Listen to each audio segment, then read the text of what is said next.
तो चलिए इस वीडियो में हमको जो है ये पैटर्न प्रिंट कराना है। तो इस पैटर्न को प्रिंट कराने से पहले हम थोड़े छोटे छोटे से प्रोग्राम देखेंगे, तभी आपके समझ में आएगा कि ये कैसे होगा।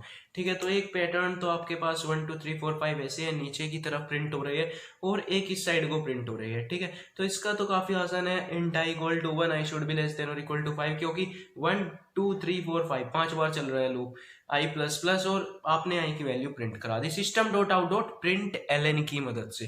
फिर दूसरे में क्या है, मैं इस बार वेरिएबल का नाम जे ले लिया है जिससे कि कंफ्यूजन ना हो, और J should be less than और equal to 5 J plus plus. लेकिन इस बार मैंने क्या किया, system dot out dot print का इस्तेमाल किया। System dot out dot print, अब आपको पता होगा कि system dot out dot print और system dot out dot print L में क्या डिफरेंस होता है। जैसे कि system dot out dot print ने यहाँ पर कुछ प्रिंट किया तो उसका कर्सर यहीं पर ही रहेगा। ठीक है, लेकिन अगर system dot out dot print एलन के ने कुछ प्रिंट किया तो उसका कर्सर नीचे वाली लाइन में चला जाएगा। ठीक है, तो जैसे कि प्रिंट ने 2 3 5 प्रिंट किया तो वो कर्सर यहीं रहेगा, लेकिन प्रिंट एलन ने 2 3 5 किया तो वो कर्सर आपका यहाँ चला जाएगा। ठीक है, तो ये डिफरेंस होता है। तो क्या करेगा, ये जे की वैल्यू प्रिंट करेगा सबसे पहले 1 और प्लस थोड़ा सा हमने स्पेस प्रिंट करा दिया क्योंकि यहाँ पर स्पेस है इनके बीच में, तो 1 प्लस थोड़ा सा स्पेस कंकेटिनेट हो जाएगा तो थोड़ा सा स्पेस। फिर ऊपर आएगा जे की वैल्यू 2 होगी, 2 लेस देन और इक्वल टू 5, और यहाँ पर फिर से 2 और कर्सर यहीं पर ही रहेगा एक स्पेस प्रिंट होने के बाद। तो ऐसे यहाँ पर ये 5 तक प्रिंट हो जाएगा। अब मैं आपको एक और पैटर्न देता हूँ, 1 2 3 4 5 6 7 8 9 10, आपको ये पैटर्न प्रिंट कराना है।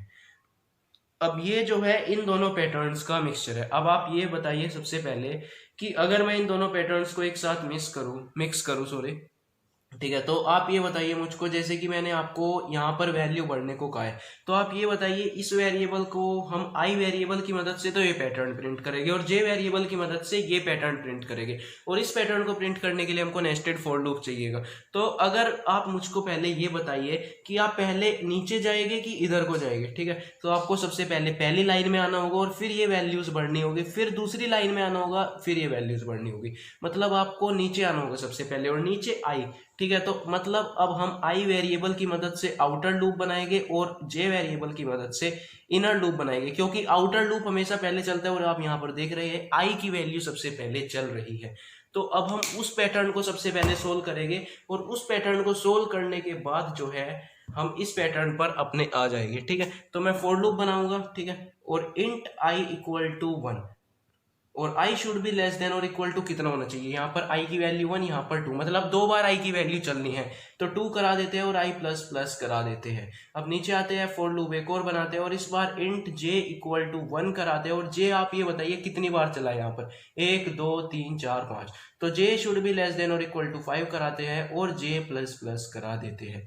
अब इसके अंदर आते हैं, अब आपको क्या प्रिंट कराना है, जे के अंदर क्या प्रिंट कराना है, पहले 1 फिर 2 फिर 3 फिर 4 फिर 5 फिर 6 फिर 7 फिर 8 फिर 9 फिर 10। तो आप क्या करिए, एक वेरिएबल ले लीजिए इंट के नाम से और उसके अंदर वैल्यू स्टोर करा दीजिए 1। तो जैसे ही आप के प्रिंट कराओगे ना, उसकी वैल्यू प्रिंट कराते ही 1 से बढ़ा देना, के प्लस 1 करा देना। ठीक है, के इक्वल टू के प्लस 1 करा देना।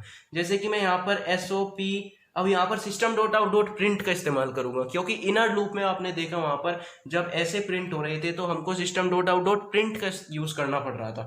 तो मैं के प्रिंट कराऊंगा और थोड़ा सा स्पेस प्रिंट कराऊंगा, और जैसे ये के प्रिंट होता है आप क्या करा दीजिए, के की वैल्यू 1 से बढ़ा दीजिए, और आपने ये बढ़ा दी। ठीक है, तो जैसे ही आपका जे जो है खत्म होएगा, जे का लूप पूरा खत्म हो जाएगा, यहाँ तक प्रिंट कराने के बाद 5 बार चलकर ये प्रिंट कराने के बाद आपका कर्सर यहाँ पर होगा। लेकिन अब क्या चाहिए, जैसे ही आई की वैल्यू आपकी 2 होगी, है ना, और फिर से जे का लूप चलेगा तो जे का लूप अगली लाइन में आना चाहिए, मतलब आपका कर्सर इस बार यहाँ पहुंच जाना चाहिए। तो जैसे ही आपका इनर लूप रुकता है आप यहाँ पर लिख दीजिए SOPLN।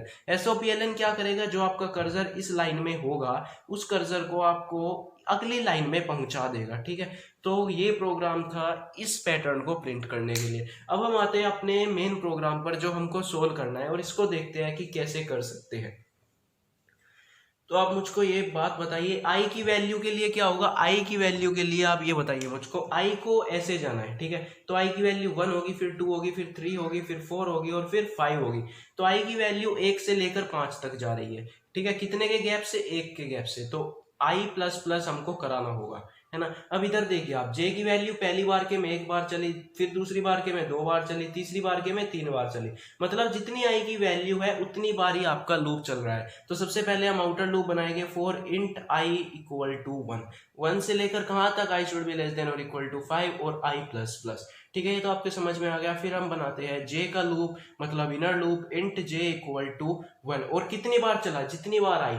तो अगर मैं यहाँ पर लिख दूं जे शुड बी लेस देन और इक्वल टू आई, तो पहली बार के में आई की वैल्यू 1 बार चलेगी, दूसरी बार के में 2 बार क्यों चलेगी, क्योंकि पहले 1 होगी फिर 2 होगी, और आई की वैल्यू दूसरी बार के में यहाँ पर 2 रहेगी। तो जे शुड बी लेस देन और इक्वल टू 2 होगा तो सिर्फ 2 बार चलेगी। जब आई की वैल्यू 4 होगी तो यहाँ पर क्या कंडीशन हो जाएगी, जे शुड बी लेस देन और इक्वल टू 4, और आपका इनर लूप 4 बार चलेगा जैसे कि यहाँ पर चलना चाहिए। और जे प्लस प्लस करा देते हैं, और फिर क्या कराते हैं, एसओपी की मदद से हम क्या करा देते हैं, एक वेरिएबल लेते हैं इंट के इक्वल टू 1, ठीक है, और प्रिंट करा देते हैं के और प्लस थोड़ा सा स्पेस, और फिर इसको के की वैल्यू को हम इंक्रीज करा देते हैं, और फिर एसओपीएलएन की मदद से जैसे ही आपका ये इनर लूप रुकेगा हम अपने कर्सर को अगली लाइन में पहुंचा देंगे। तो कुछ इस टाइप से होने वाला है। आई की वैल्यू 1 होगी, ये कंडीशन ट्रू होगी, जे की वैल्यू 1 होगी, 1 लेस देन और इक्वल टू 1 चेक होगा, 1 लेस देन और इक्वल टू 1 ट्रू होगा, नीचे आएगा, के की वैल्यू फिलहाल 1 है तो 1 प्रिंट होगा और थोड़ा सा स्पेस प्रिंट होगा, और फिर ऊपर जाएगा, जे की वैल्यू 2 होगी, 2 लेस देन और इक्वल टू 1 आपकी फॉल्स हो जाएगी। फिर क्या होगा, यहाँ से यहाँ पर आएगा और आपका कर्सर नीचे वाली लाइन पर पहुंचा देगा। फिर आई की value 2, J equal to 1, 1 less than और इक्वल टू 2 चेक होगी इस बार, और नीचे आएगा, और के की वैल्यू क्या हो चुकी है, यहाँ पर के प्लस प्लस हो चुका था पिछली बार, तो के की वैल्यू अब 2 हो चुकी है, 2 और थोड़ा सा स्पेस प्रिंट होगा, और के की वैल्यू 3 हो जाएगी, यहाँ पर बढ़ जाएगी। फिर क्या होगा, ऊपर जाएगी, जे की वैल्यू प्लस प्लस होगी, जे की वैल्यू 2 होगी, 2 लेस देन और इक्वल टू 2 ट्रू होगा, नीचे आएगा, के की वैल्यू क्या हो चुकी है आपकी 3 हो चुकी है, 3 प्रिंट होगा, फिर थोड़ा सा स्पेस, और ऊपर जाएगा 3 लेस देन और इक्वल टू 2 आपका फॉल्स हो जाएगा, और फिर क्या होगा, यहाँ पर आएगा और आपका कर्सर नीचे वाली लाइन में। तो ऐसे चलते चलते आपका पूरा पैटर्न ये प्रिंट हो जाएगा। तो अब अपनी ब्लूजे विंडो में हम करके देख लेते हैं इसको। तो चलिए एक नई क्लास बना लेते हैं यहाँ पर पैटर्न 1 के नाम से, और अपने प्रोग्राम को एक बार एग्जीक्यूट करके देख लेते हैं, क्योंकि हमने लॉजिक तो समझ ही लिया है कि क्या हमने लॉजिक लगाया है। तो मैंने यहाँ पर ये एक मेन मेथड बना लिया है, और अब क्या करते हैं, सबसे पहले तो एक वेरिएबल डिक्लेयर करना है के नाम से, और उसकी वैल्यू को हम 1 डाल देते हैं। फिर अपना फॉर लूप बनाते हैं, और आई की वैल्यू कितनी होनी चाहिए, 1 होनी चाहिए, और कहाँ तक जाना है, उसको 5 तक जाना है, एक एक बढ़ते हुए।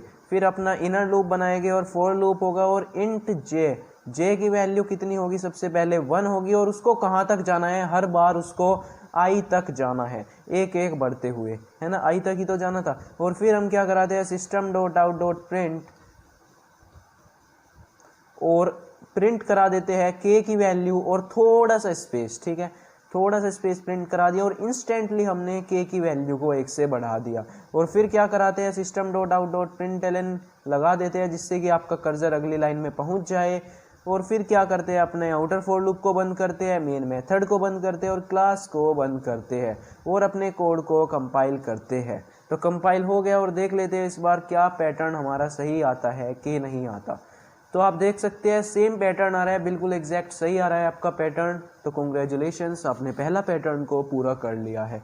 तो ये लॉजिक मैंने इस वीडियो में समझा दिया है कि आई और जे लूप हम कैसे लेते हैं, मतलब आई वेरिएबल किसके लिए लेते हैं, जे वेरिएबल किसके लिए लेते हैं, और क्यों लेते हैं। तो अगली वीडियो से हम डायरेक्ट करेंगे आई वेरिएबल और जे वेरिएबल को लेना, जो अलग से लॉजिक आएगा उसको ही बताएंगे, ठीक है।